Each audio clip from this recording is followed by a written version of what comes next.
Knife for it later. Okay?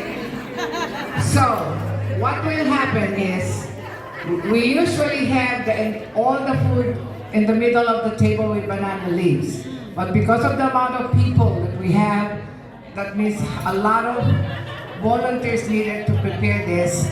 What we will do this time is, we line up for the food. So, we have 2 food settings. This way, that way, and then back. Same thing over there, go line up there. Everybody lining up. So we will, because that will be served later. Because this is a Kamayan, which means you will eat with your hands, not with spoon and fork or any utensils, okay? But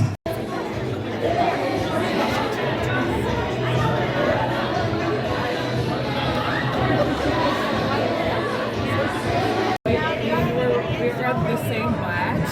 We just have been here for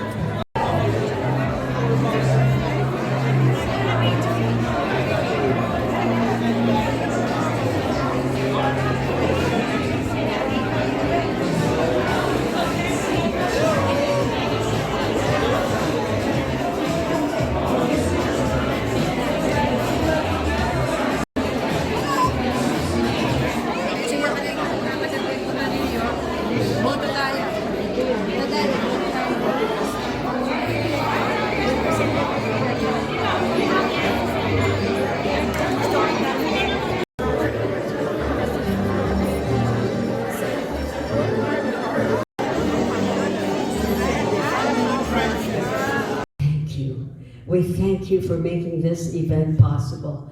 And Lord God, it is you that we trust. It is you that we love. You know, the one person who everything she touches turns to blue.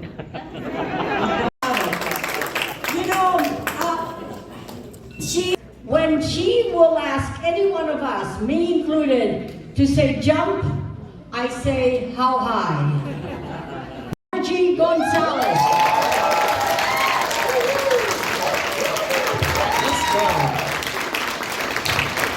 Blue is your favorite color, right? Okay. When I moved here to Nevada, it was not yet blue. Thank God it turned blue while I'm here.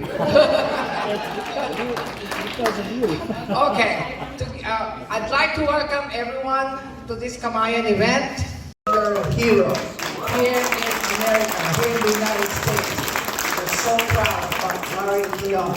And here is and this woman received an award today to represent, it's a Labor Award 2022, and it was just this morning in California, but she made it over here to be with us tonight. Ladies and gentlemen, Gloria Kawile.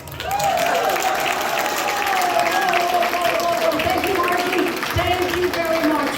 You know, ladies and gentlemen, in celebration also of Filipino-American History Month, we want to just say congratulations to all of you who are here, because every single one of you has made an effort to recognize this month for us. And thank you. And to all the electeds who have passed laws and to have passed proclamations, we thank you from the bottom of our heart. And make sure she has benefits. Sisters and brothers, Senator Jacky Rosen.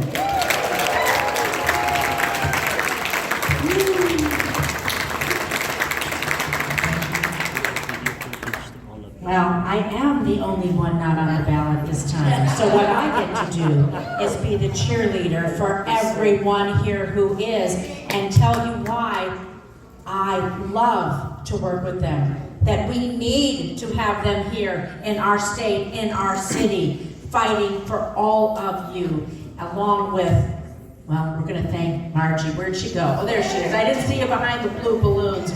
First festival, and it was great, but I was so lucky to meet a wonderful group of women, and they welcomed me into the United States Congress, and they welcomed me so much I moved into a building where so many congressional folks live, and Grace Meng lives down the hall from me. Now 6 years ago, she has 2 little boys. They're not so little anymore, are they, Grace?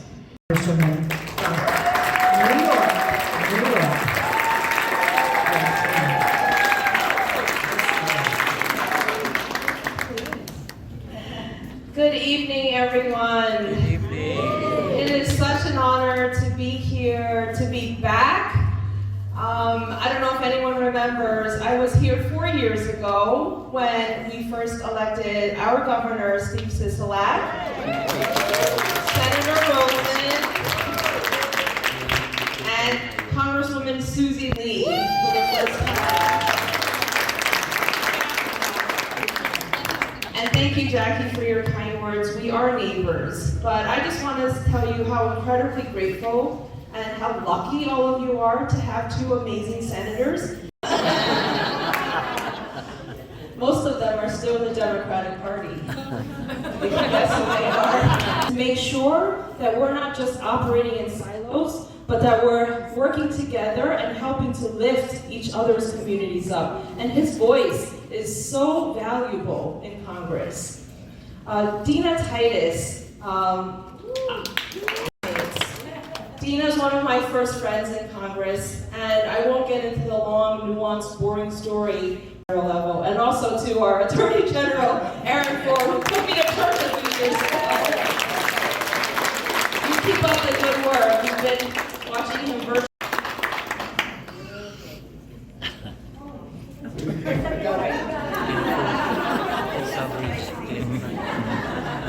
Good evening, everybody. Good evening. I'm Stephen Horsford, and I'm running for Congress. That was easy. I am so excited to be here. Thank you to our dear friend and colleague, Congresswoman Grace Meng. I have watched your career and the commitment that you have made to the community that you serve in New York and in Congress and all around the country. We're so honored to have you here. Just how important our voice is in this process.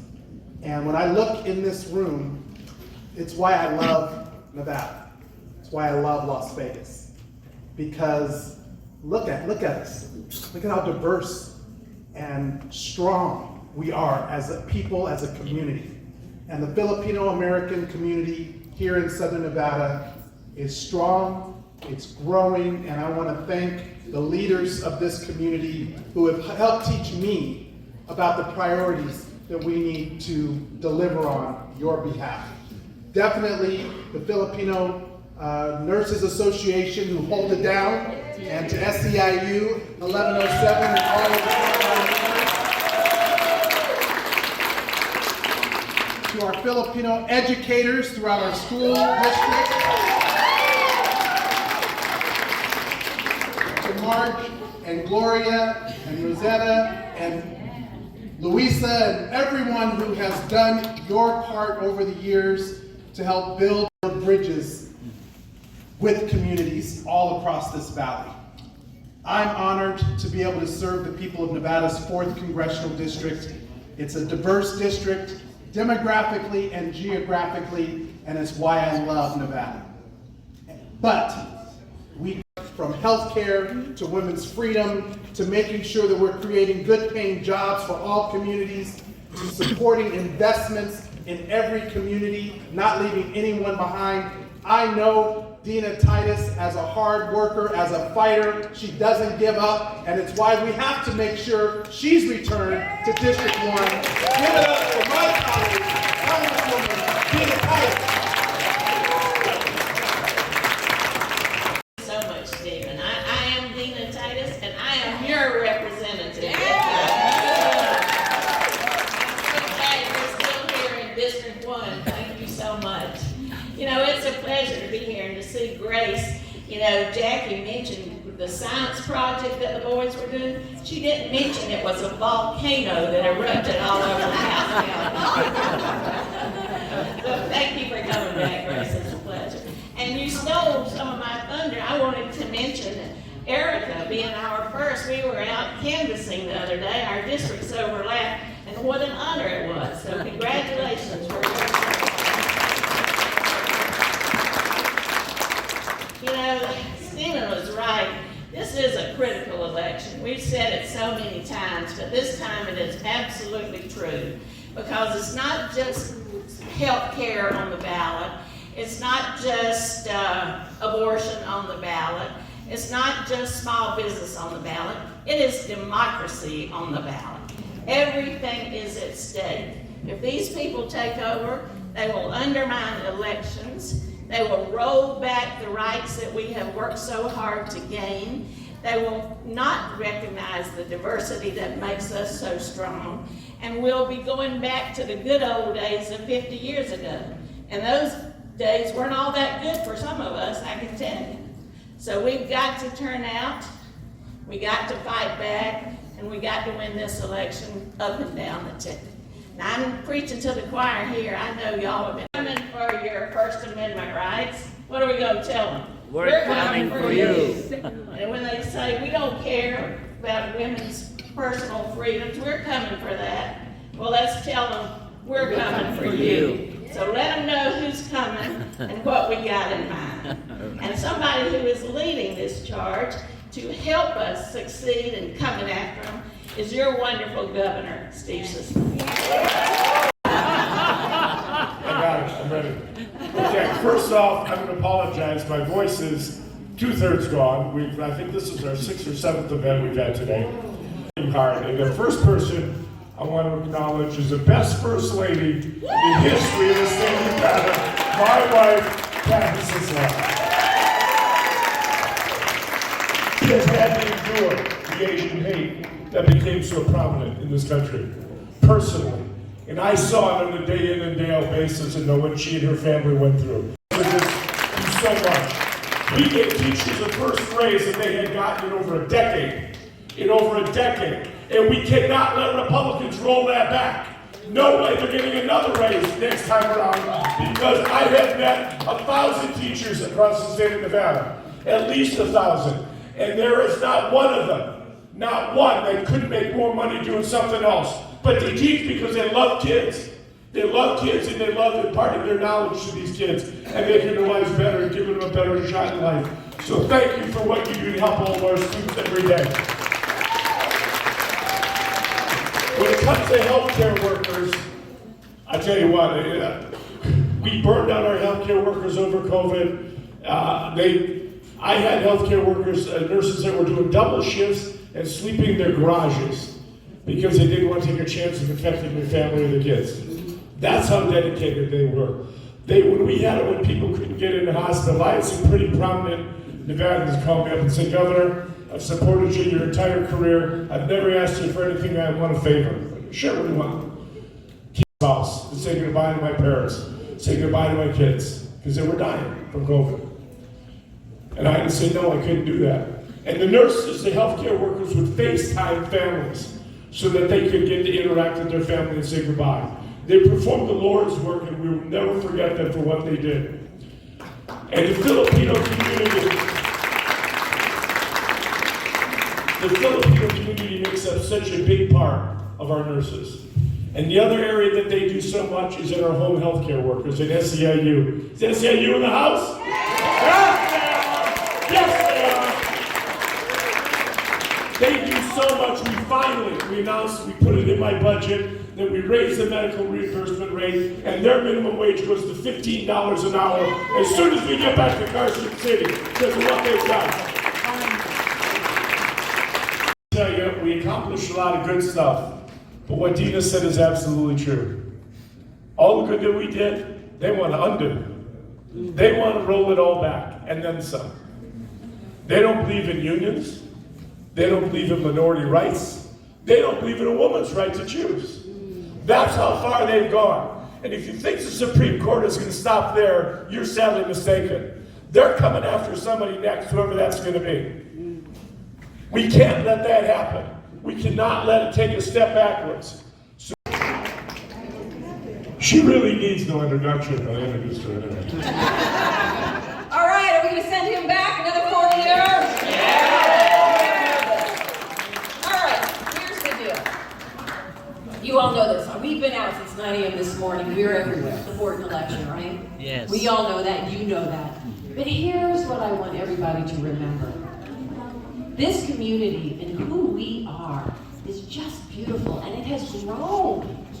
You know, I grew up on Penwood between Arville and Decatur. Right around the corner from where Spring Mountain, what we call Chinatown now, beautiful, incredible leaders in this room right now. And by the way, before I forget, we can never ever say no to Margie, Gloria, or Rosita Lee, right? I mean, this is why we are here. But so many of you, from our teachers to our nurses, essential workers, to those that work in the hospitality industry, our service industry, to our doctors, everybody, to our small business owners, we have grown, and it's incredible. And to me, that's worth fighting for. And talk to them about what's at stake. And the extreme agenda on the right, which we know is there, because I'm here to tell you that that extreme right, they're not there for everyone. They're willing to leave people behind. They already treat women like second-class citizens, right? They're running around peddling conspiracies and lies about an election that they claim was stolen, that wasn't. That, by the way, fueled the mob on January 6th to undermine our democracy. I mean, we work at a federal level to allow for the first time prescription drug negotiation to lower healthcare costs in this country. But do you know our opponents are opposed to that? We have worked together at a federal level in a bipartisan way to benefit this country and this community and this state. Do you know our opponents are even opposed to the bipartisan work? I mean, that's how extreme they are. This is when everybody has come up to us and we've all said, what can we do, what can we do? The last 2 years, what can we do? This is it. This is it. Get out and vote. And like the governor said, everybody you talk to, you're grocery shopping, have you voted yet? Have you voted yet? If you're going to church, have you voted yet? Anywhere you are, ask people. It is so important. And the reason why is because we have come so far in this state. And at the end of the day, listen, I know our freedoms aren't free and democracy is not easy, but I'll tell you what, Nevada has proved it. It is worth fighting for. And that future. So I'm gonna leave you with this. Let's just get out that vote. Yes. Let's do it. Come on, Nevada. Let's make it happen. Thank you, everyone. Thank you so very much. Thank you, Senator Rosen. Thank you, Representative Meng. Thank you, Representative Horsford. Now, as I say your name, you have to stand up. Thank you, Representative Titus. Thank you, Governor Sisolak. And thank you, Senator Fiesta. Now, everybody else, stay their seats.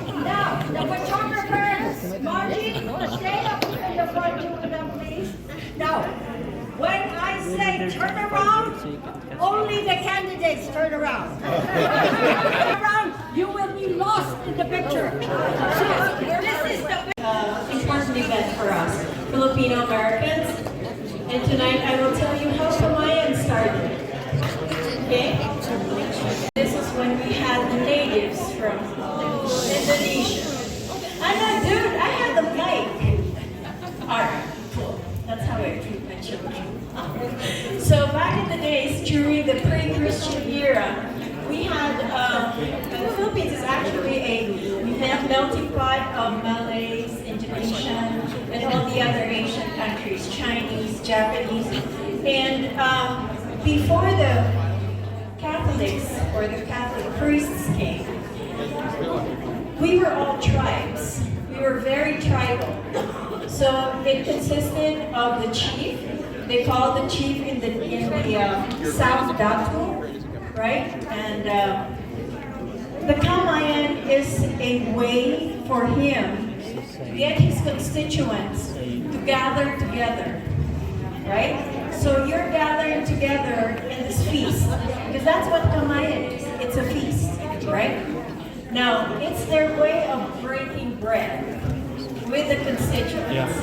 All the chiefs hold these Kamayan events, and it's really just like what we're doing right now.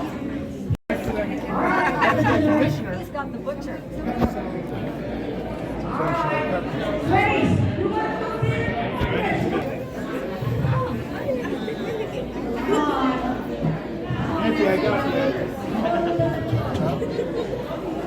We first. So I got whacked, or I got